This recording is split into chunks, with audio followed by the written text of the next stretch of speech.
Hai semua, kali ini kita akan melakukan praktikum sederhana penurunan titik beku.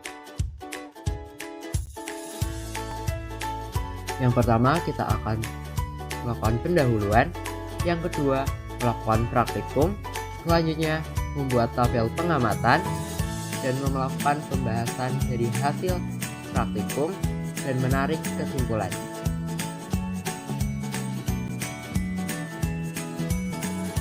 Pendahuluan.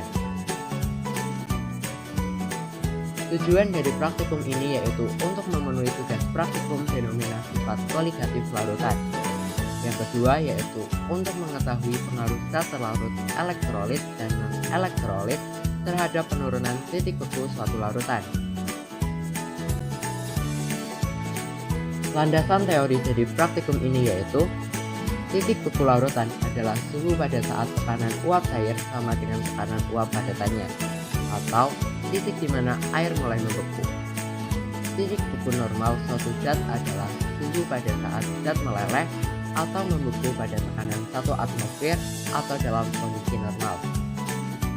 Jika suatu larutan ditambahkan pada suatu pelarut murni hingga membentuk larutan, maka titik beku pelarut murni akan mengalami penurunan. Hal ini terjadi karena partikel terlarut menghalangi pergerakan partikel pelarut. Selisih titik beku pelarut dirumuskan dengan delta TF sama dengan TF pelarut dikurangi TF larutan.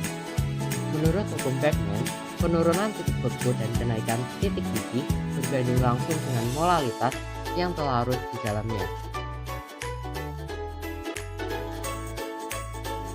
Selanjutnya kita akan melakukan praktikum. Alat dan bahan yang digunakan yaitu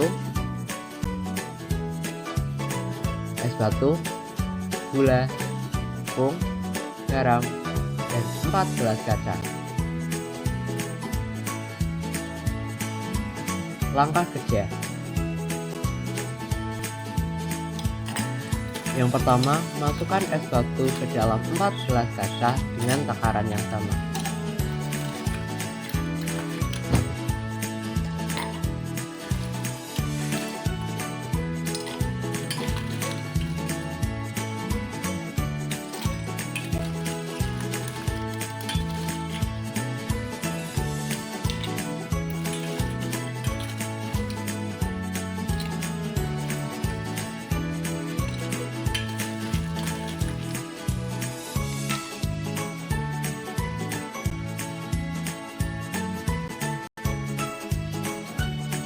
Selanjutnya, masukkan 2 sendok garam ke dalam gelas A.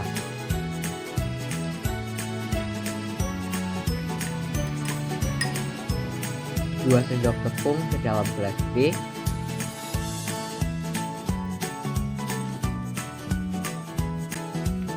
Dan 2 sendok gula ke dalam gelas C. Selanjutnya, biarkan 15 menit.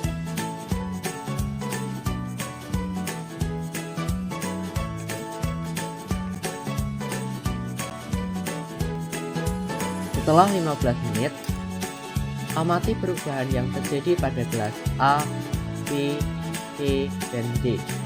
Bandingkan juga banyaknya es yang mencair dari masing-masing wadah, dan catat pada tabel pengamatan.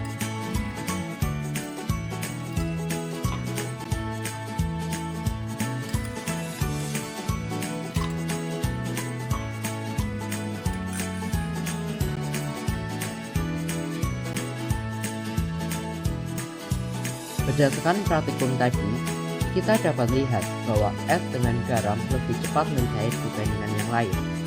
Mengapa demikian?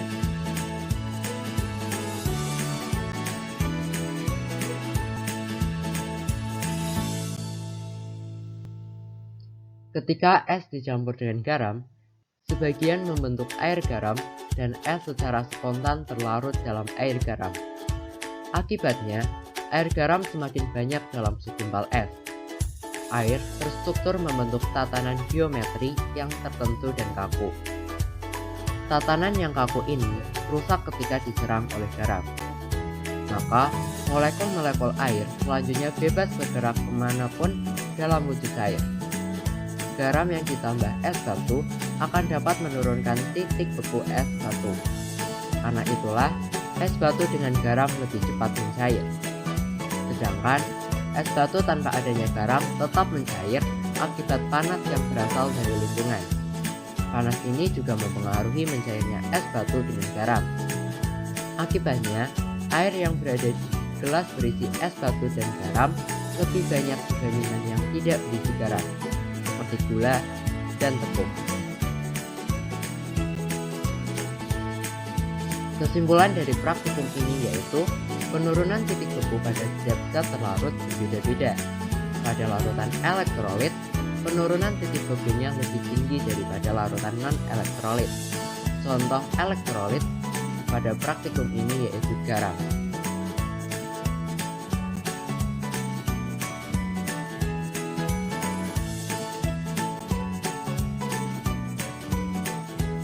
Sekian praktikum sederhana mengenai penurunan titik beku. Terima kasih. Stay safe and healthy. See you next time.